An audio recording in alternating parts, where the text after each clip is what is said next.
Erik and Wade, throwing bets like haymakers. UFC fight night, no faking these heartbreakers. Punch stats, bankrolls, and scorecards never fold. 8 off 21 sports talking bold like fist catching gold. Like check, Eric saying underdogs got swagger. Weight counter champs got a granite jaw, won't stagger. Money on the line, bets as sharp as a dagger. Hot toss, bling, flashing lights, heavyweight bagger. 8 off 21, clash of minds, no surprise. Erik and Wade in the ring, shouting on, shooting high. Fight night dreams, cold cash gleam in their eyes. Betting broad, UFC calls on the podcast sky. We have now reached the part of the podcast where we talk some some UFC, and who better to come on than Wade, aka TopFlightWagers. Wade, how you doing? I am sorry, man. I have some goddamn sunscreen in my eye. How you doing today, man? Doing all right, man. Not doing too bad. Ready for this card, and I know it kicks off early tomorrow, so I know you're ready to get this thing rolling. So let's get going. I mean, this is my type of card because fucking day, dude, and I fucking love it, man. I know you do. So let's jump right into it. They are going overseas to Saudi Arabia. We're going to add something else for you guys. We're going to be doing a finish parlay. So we're going to parlay together a finishing props for you guys, along with giving our 3 bets and building you a DFS lineup. So let's jump right into it. We each have 3 bets. Wade, as the guest, you can start us off, my friend. Yeah, I'm going to start off with a pretty close fight here on the books. Asu Almabayev, money line. That was minus 110 when I took it. I think it's pretty close to that right now. It's pretty much a pick 'em fight for the most part. Asu was taught a very valuable lesson in his last fight against a very dangerous striker in Manel Kopp. And while I respect and am a fan of Ochoa, he is stepping up on short notice. He just fought a couple weeks ago, and I'm just not sure he is ready for this type of pressure and grappling that Asu is going to bring. Asu can find range quickly, and he can strike just enough to set up his takedowns or find a way to get inside the clinch and grapple. He has a variety of strikes he can bring to set up his takedowns, to find ground control. Asu is very strong. I think he will look to avenge his loss to Kopp here. I expect some back and forth moments here. Both fighters do bring some very good skills to this fight, but I do expect Ochoa to fade as the fight goes on. I think Asu is just going to wear him down over the course of 2 to 3 rounds. Asu could get the finish. I think Asu's more likely to get a decision win. So if you want like a little plus money look, I really don't hate Asu by decision. He averages 4.13 takedowns per fight. And while that shows that perhaps his opponents are getting up, I think here Ochoa is just not experienced enough. I think once Asu gets him down, I can see maybe him getting 2 or 3 takedowns here. I don't think he's going to get to 4. I think once he keeps him there, I think he can do some damage. Asu just really has to watch out for Ochoa, his strikes, because I don't think Ochoa brings any damage on the ground at all, any danger on the ground, and I think this is a pretty good look for a pretty good price. I like it. My first bet, I am going to the main event. Give me RDR plus 138. Let's start with Whitaker, former champ, one of the best middleweights of the era, but the version we're seeing now isn't quite what we've seen 5 years ago. He's coming off a one-sided beating to Khamzat, where he got taken down, got his teeth knocked out, really never looked comfortable. That wasn't a fluke. That was a pattern. Go back further, and you'll see similar struggles against Izzy and Desaris. Whitaker has been fighting nothing but killers for years, and I think the wear and tear is starting to show. Enter RDR, long, physical, suffocating grappler with 14 sub wins. He's a monster. When he gets top position, we just saw what he did to Bo Nickel, an elite wrestle, folded him with a knee to the body. And yeah, Bo is still green, but it showed RDR doesn't need 15 minutes to set up traps. He knows how to employ his style. This fight comes down to one thing. Can Whitaker stay upright? If he can, I think he can get behind his jab, keep RDR at range, stay off the cage. He's got the hand speed and footwork to pick RDR apart, but that's a big if. RDR's pressure is constant. He's going to be able to get Whitaker to the mat early, and I'll be honest, I just don't think Whitaker is going to be able to bounce back. We've never really seen him be able to deal with a high-level jiu-jitsu off his back, and when Khamzat got him down, it was over fast. Now, I will say this: if Whitaker survives an early score and forces this into rounds 4 and 5, that's when things can shift. We've seen RDR's cardio isn't bulletproof. Whitaker's championship experience might kick in, but can he make it that far if he gets put in a bad spot? I don't think so. So I think RDR gets the fight to the ground early and often. At some point across the 5 rounds, I look that he's able to find Whitaker's neck and snatch a win via sub, but I'm just playing the money line plus 138. Next bet, my friend. Don't hate it. Yeah, we're going to go over to Nikita Krylov. Double chance by submission or knockout. Best price that I found that out at the time was minus 135. Really 2 fighters that I'm really not that excited to back with my money. So full disclosure, I absolutely think the under 2.5 round is a fantastic parlay piece. Under 1.5 is a little suspect for me. I think both these guys may respect each other enough to push it to the second round, and both of them are they're going to have to find a way to finish each other. So I do think they can go to the second round, even though it's still a risky play to go over 1.5. But I think under 2.5 rounds is a play you guys could use as a parlay piece. But I think Krylov here is well, before I say that, I guess I do see arguments for both sides. And I do think I see a finish here. So that's why I wanted to start it with at least the under round prop. I think that's a really good look. Krylov has the upside to not only find the submission, but he can also find a KO here. We just saw Krylov get finished in his last fight by KO, and Guskov hits like a Mack truck. So I do think both of these guys have spots where they can hurt the other one. I expect one of these guys to go down, and I really don't believe we will see the judges in this fight.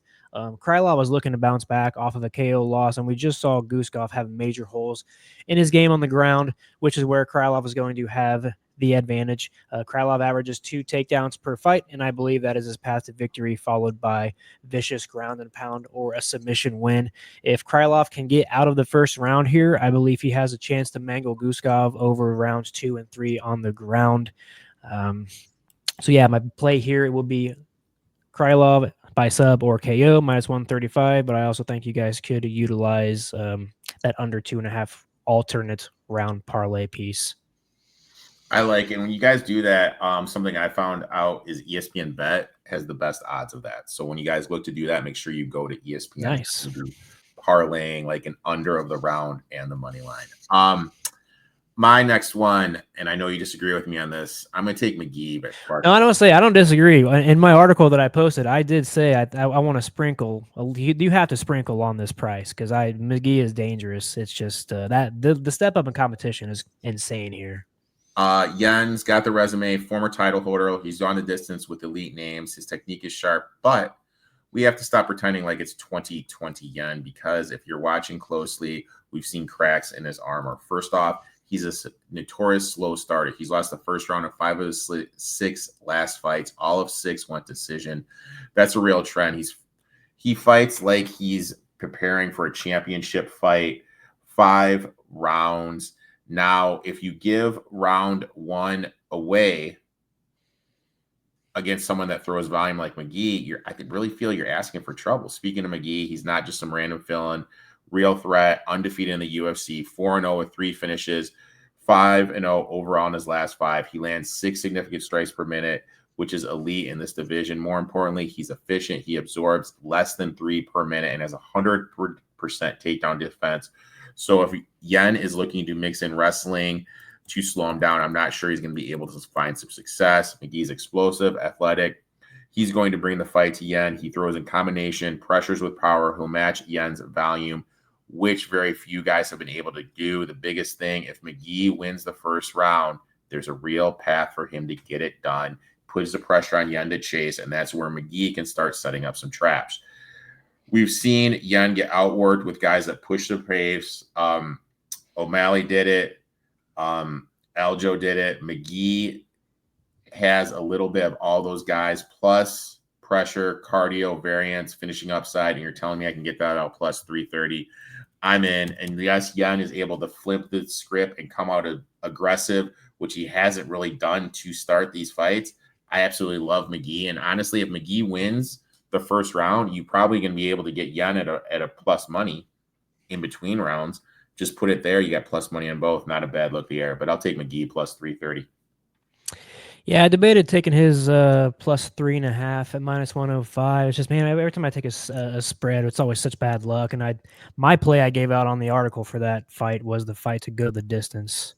So I do think the distance is a good look here, especially 3 rounds. And yeah, I love Marcus McGee, man. He's one of my favorite fighters for sure.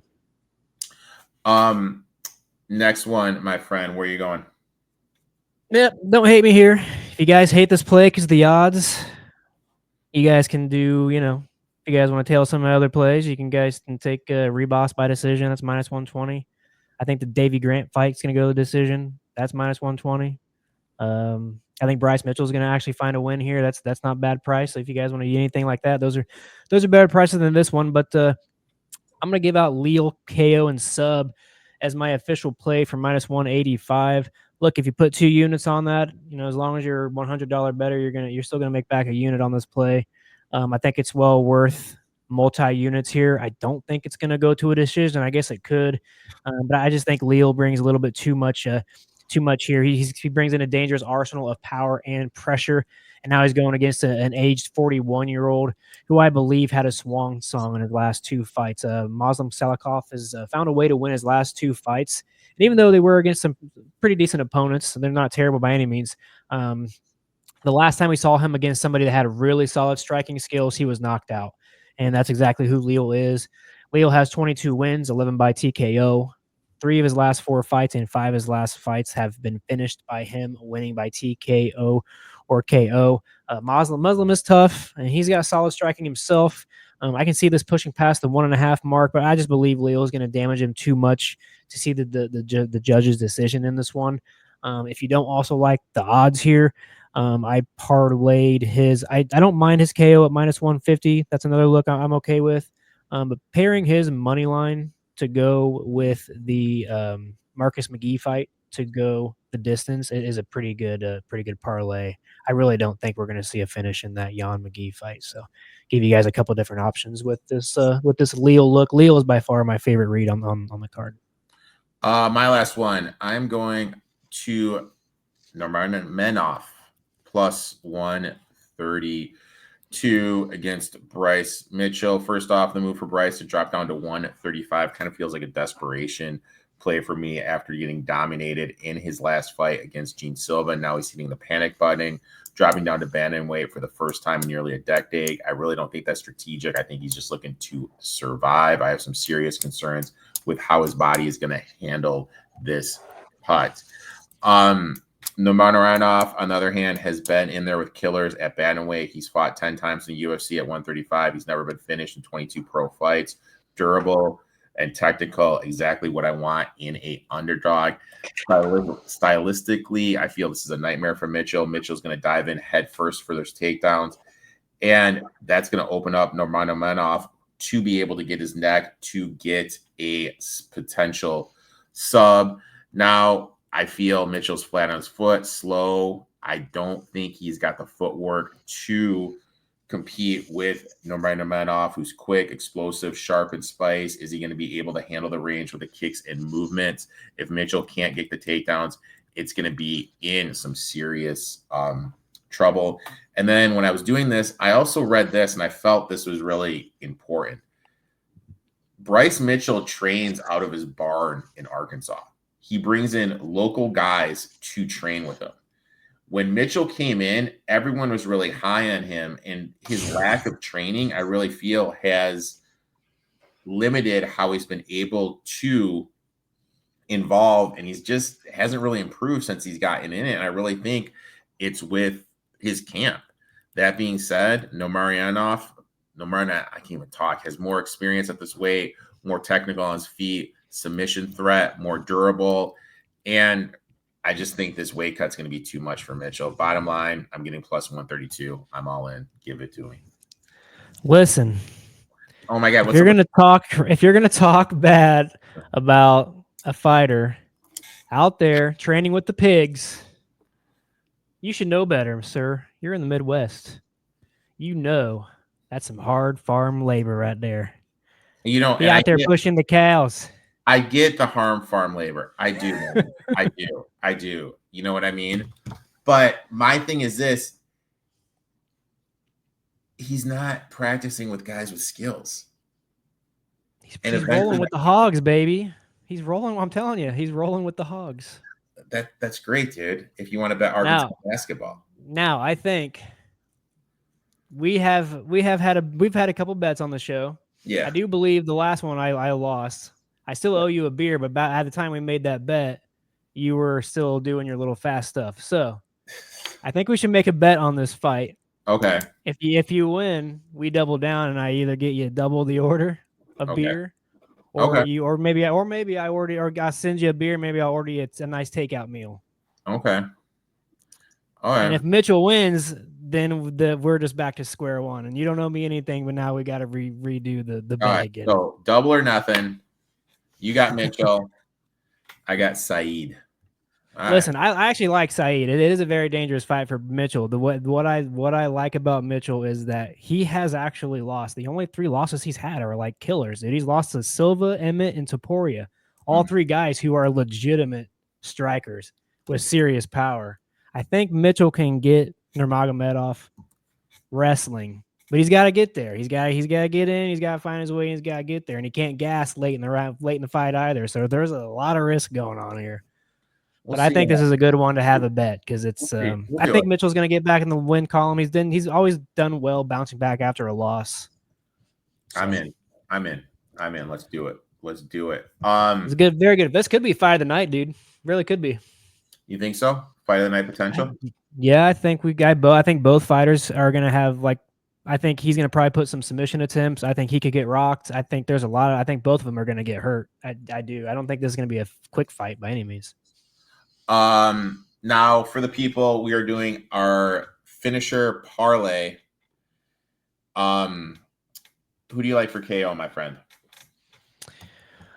Who did I go with? Shara. Yeah. I think Shara's going to get the KO. I know it's not. I mean, it's not like sexy odds or anything. It's minus 135, so books are expecting it to hit. But I think it's a good leg to start us off with, to at least hopefully give us a nice starting and cash. The big one we are going with is we're going to go. I mentioned it, RDR. I think he's just going to be too much for Whitaker on his feet. I think he's going to be able to get it down. And then once it gets down, I don't think Whitaker is going to be able to get up. And then I think it's only a matter of time before RDR is able to sub him. The book I used for this parlay is Bet365. And Bet365 had Shara to win by KO, TKO, or DQ minus 138. RDR to win by sub plus 333. And our last leg to win by decision is my future ex-wife. Oh, you're going to do her? Yeah, my future ex-wife. We're not going to go with... No, we're doing my future ex-wife, Amanda Rivas, to win by decision or technical decision minus 120. I just think that she's better in jiu-jitsu than Ricci. I think Ricci, ever since she started dating this boxer, thinks that she just needs to stand and throw. I think Amanda's going to be able to match her volume. And I think she's going to be able to get at the ground, and she's going to be the more active one on the ground. I don't think she has the finishing capability, though. I think her by decision makes all the sense in the world. This parlay comes out to plus 1275. So not too bad. Plus 1272. Not too bad. So that is our finisher parlay. Let's go ahead and bring up the DraftKings lineup. Yeah. All right. So. Oh, look at the price of McGee, baby. That's like a money. That stuck off the board. All right. So who do you like, my friend? Hey, might as well put McGee in there. That price is retarded. So he's all the way down at the bottom. Yeah, he's pretty low. Boom. McGee. Which he could get finished. Jan has not finished somebody since 2020 or 2018 or something like that. I feel with Rivas going to a decision. That's going to a decision. She's going to get points. Now you like Shara, right? Between Shara and Leo, I'd rather take Leo because he's cheaper and he's gonna win. He's not losing. okay. Well, we're looking for some finishes. We gotta take my boy DeRitter, RDR. Yeah, that's another great price. We got 86 hundo to work with. Hopefully he doesn't get knocked out, but you won't get knocked out, man. Come on, man. Who you working with here, man? Who you liking? We still got 17 left. Holy crap! I mean, if you want, dude, we could put in your boy Shara. I mean, he's gonna win for sure. I'm pretty positive Wynn's gonna win, but God, he is way too expensive for how unproven he is. I think Davy Grant is. If we need a cheap person, I think Davy Grant's a good one, but I wouldn't throw him in there unless we need him because he's. I love Davy Grant. I think Davy Grant wins against Blackshear. I think that's going to a decision. I don't think Blackshear is going to finish him, although I don't mind Blackshear in a parlay. If we put in that could be it right there, dude. McGee. Oh, that's sexy. There you go. That is our. Wow, it's looking good. Holy crap. We got Rebus in there too? Rebus, Lean, DeRitter, Grant, your boy Shar, and my boy McGee. That is it. Lock it in, baby.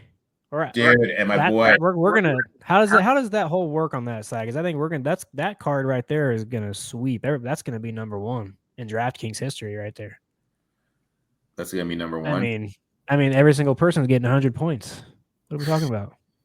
Dude, I'll make sure I enter a contest. The thing that you have to absolutely enter that card into a contest. That I never felt so good about a card in my life right there, dude. All these we've been doing, my nipples are hard right now. I'm telling you, that's a damn good card right there, brother. You got the sunglasses on. I think it's my boy Mickey just hit a home run, dude. Lock that baby in. Let's go. My boy Mix just hit a home run. Actually, I need to remember which one we just did because I need to lock that in myself once we get off here. Next time we do this, I'm going to pull my DraftKings up with you and lock these in so I don't forget. Because as soon as I walk out of my office, it's crying baby, and then you forget everything that you were just doing. Well, I just got the Kansas City game is delayed. So now that totally throws a wrench in my little DFS lineup. And what's the Orioles? The Rockies score any runs yet? My boy Mickey just hit a home run. Did they tie the game or what? Oh no, it's 4-1. Oh my god! Do you still got time or the first 5? No. The Royals game starts in 5 minutes, so I'm frantically kind of looking for people right now. So with that being said, I appreciate you. I am going to frantically let you go so that way I can pull out stuff out of my ass here. I appreciate you, my man. Why don't you tell everyone where they can find you on social media, my friend? Yeah, just come check me out at social media at TopFlightWagers. I have not released. It is actually on Eat Watch Bet, so you guys can go over and check out eatwatchbet.com. It's the first article up there right now, I believe. I don't think they've posted any other ones. It's the my UFC article for this week. The last few cards I've done an article. I just give my best bet for every single fight. Give you guys an opportunity to see what I like, and everyone may not be an official play that I give out to VIP, but if you guys want, check those out. And yeah, let's cash these tickets. I'm feeling pretty good about everything that we did today. So let's cash that finishing parlay. Let's cash that DraftKings ticket. And then I think we'll be back next week. Pretty sure there's a card next week. There is a card next week. Make sure to give my boy a follow. We'll be back next week. I apologize, but I'm trying to get this in. I got 4 minutes. Cash those baseball tickets, baby. All right. Best of luck in your bets. We'll talk next week, my friend. See you.